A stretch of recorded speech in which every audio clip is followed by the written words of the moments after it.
How's it, crypto freaks? Back with another video. In today's video, we're gonna talk about storage. More specifically, Bitcoin storage. If you ever wonder what's a good, safe place to keep your Bitcoin for you, then this is the video to watch. Stay tuned.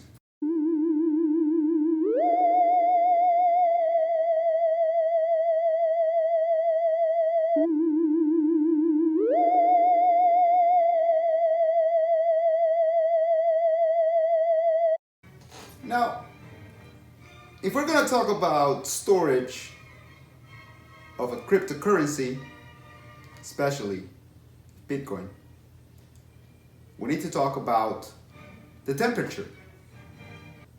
We have cold and we have hot. You're thinking, what the hell are you talking about? Well, hold on, give me a chance. Back in the day, when there weren't that many people using the BTC, the people that knew how to use it coined the term PUN, the term cold or hot storage. And what they meant was, if you constructed a wallet and you never used any devices or computers that were online, then it is considered cold storage and safer. Quotation marks. You'll see why in a minute.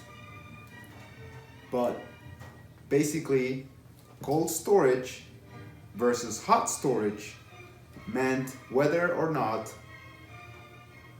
the setup of the wallet was done by any device that had either been online at the moment or that was ever online at some point. Or this is, a serious qualification to be in a cold storage. The device that constructed the wallet is never online. Now, that was the geeks back then, very tech savvy people. I'm not a nerd. I'm a dork. That's, yeah. And for the average person, cold storage and hot storage, I think it's kind of different than it was back in the day. Because you see, back in the day, there weren't that many options to store your Bitcoin. So you had to use either a very, antiquated way of doing things, not antiquated as far as the technology, but antiquated in terms of online versus offline, right? If you're doing things offline, you're having to use devices that can't even get into the internet. And so they're not that common, right, for the average consumer. So you have to be tech savvy to use cold storage. And the option of hot storage, basically, hot means that it is infected with spam, if you will. The hotter it is, then the more likely to get hacked or more vulnerabilities. Because this temperature is a gauge, right? You got colder and you got hotter. And when you go to the coldest places of the earth, like if you right now, if you store your crypto in the coldest places possible, you shouldn't be watching this channel. You're a scientist, you're a programmer, an MIT, or you got lots of experience programming. You definitely have a subscription to Wired magazine, for sure. But me, I'm a dork, for the average guys, the average people, the average person, when you go to the coldest places, you actually run into trouble. The lack of tech knowledge, technological knowledge or expertise gets you to a point where you can actually lose your Bitcoin. But for the average person, it seems that, it's either none of those places are safe, because on one hand, you have cold storage, and very hard to do, you're gonna lose your funds. And then you have hot storage, somebody else holds your crypto, they don't know how to hold their crypto, you lose, you just don't go into Bitcoin.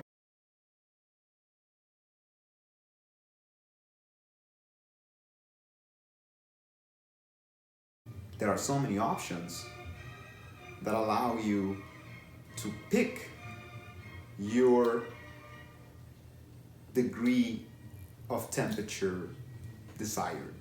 I fucking nailed that one. So, for me, right? I'm an average Joe, Mr. Dorky. Okay? What is warm for me? What is the middle ground between, cold storage and hot storage? Well, to me, the middle ground is whether or not you have access to your keys. Now, just because you have access to your keys and therefore control of your Bitcoin wallet, that does not make it cold storage. You're still using hot storage. But nowadays, it's really, it's safe. It's very unlikely that you can lose your funds with some of these implementations that they have now. I'll give you a very basic example. Jaxx Liberty, okay? That's a wallet. JAXX Liberty. LIBERTY.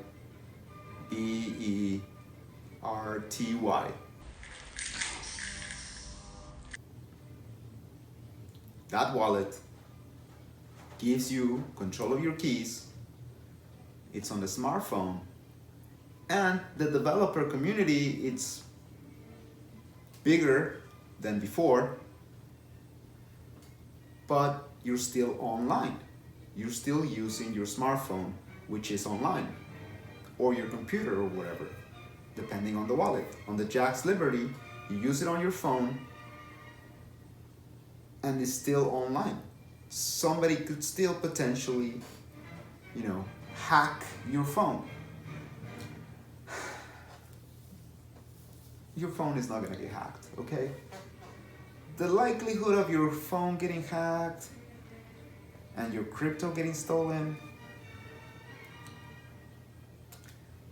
but there are other things that could, potentially happen with your phone. So a friend might see your phone, might get into it, you might lose your phone and maybe you don't have the locking mechanism and you can't recover your wallet and move it around before somebody else gets into your phone and steals your funds basically. So there are ways that people can lose their crypto on their phone, and it is still hackable because it is online. Again, it's a very, very small chance that your phone is gonna get hacked. I don't like to take that chance, okay? I'm gonna be honest with you. My degree of knowledge of this, and still an average guy, okay? No PhDs here. Just your average Joe who drinks coffee in the morning. I keep my funds on cold storage. But there are so many things on the market now that cold storage, it's easy for a person who has the ability to follow instructions without fear of losing your funds, because it does get scary. I'm gonna be honest with you. There are times where I get a little bit scared of cold storage, even though I've been using it for a few years. I still get a little bit, but then I remember what I'm doing, And I remember that I'm doing the safest thing for me, okay? Now, do I use phone wallets? Of course, I use them and they're great. I've never had any problems. So what are the spectrums, right? You got very cold storage, super tech savvy stuff, and then what's over there? What's with the hot? Well, to me, everything that doesn't even give you a seed, that doesn't give you a recovery seed, doesn't give you your keys to unlock your wallet, anything in that beyond is, to me, blazing hot. All right? Now, to the average person, you might say I'm crazy and paranoid. Yeah, that's a good argument. But the thing is, how can I trust anybody? I mean, you answer that. How can I trust anybody? I can't even trust myself sometimes.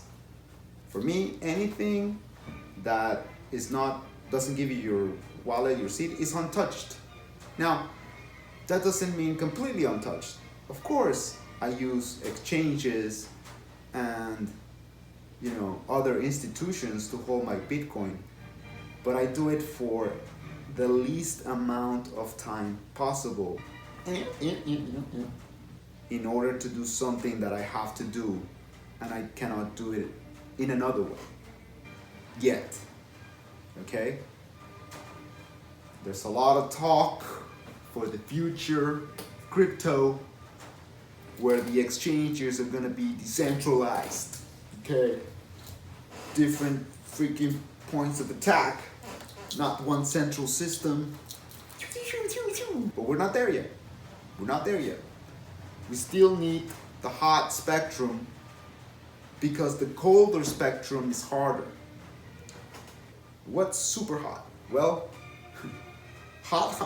You want to all right, you're burning in hell. That would be you. There's a third party, right? Already, we're starting already with the hotness. There's a third party, okay, co-working with Satan, and they tell you have Bitcoin, when in reality, they took your money, they lent it to someone else, and then they tell you on your computer, on your account, they tell you have this amount, but don't even ask for it, because right now we're busy. And then you're like, oh, I got some stuff, and they, the devil and the third party, they're not even regulated, right? I mean, they're in hell. There's no regulation in hell. They stiff you, and you don't even know it. That is the hottest you can get to. Then what's next? Well, an exchange. An exchange that's regulated. It's not hell yet, but it's still pretty rough. And then you got the top of the line exchanges that are FDIC approved and this and that, and still operating very close to hell, but they're not, they got air conditioning. And as you start to get colder, then you start to run into your phrase, right? A wallet that gives you your seed, for example, a wallet on your computer or your laptop. That wallet, if it doesn't give you the seed, well, it's still, neighbors with the exchanges. They still live in that side of hell. But once they give you the seed, then you're cooler now. Well, you got a software wallet on your smartphone. You see, a software wallet on your smartphone is just a tiny bit colder than the laptop. If you go into the cold storage spectrum, the deeper you go in there, it starts to get pretty cold over there, and you might not survive. I don't think I will survive either. But tempted to generate a paper wallet?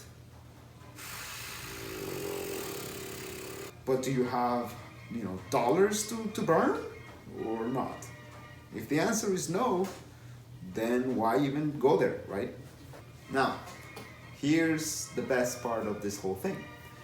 You have access, and right now for a very low price, this is unbelievable. What a discount.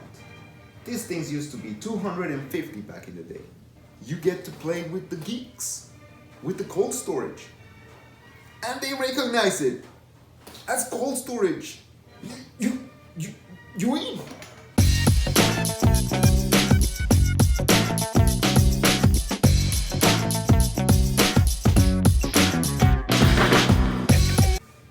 A hardware wallet such as Trezor gives you not only the keys to your funds, but also a device that has never touched the internet. Yeah, that little USB looking thing has never or can never be, bugged by the internet. It operates without it going online. Whoa. How does that work? I don't know. I don't pretend to know, but it works. Whoa. Follow the instructions to the letter if you want to keep cold storage. That's the only thing I trust, the only one. Okay, I don't go colder places and I don't go to hotter places anymore. I found home where it's like 69 degrees. Okay, 60. I just wanted to be naughty.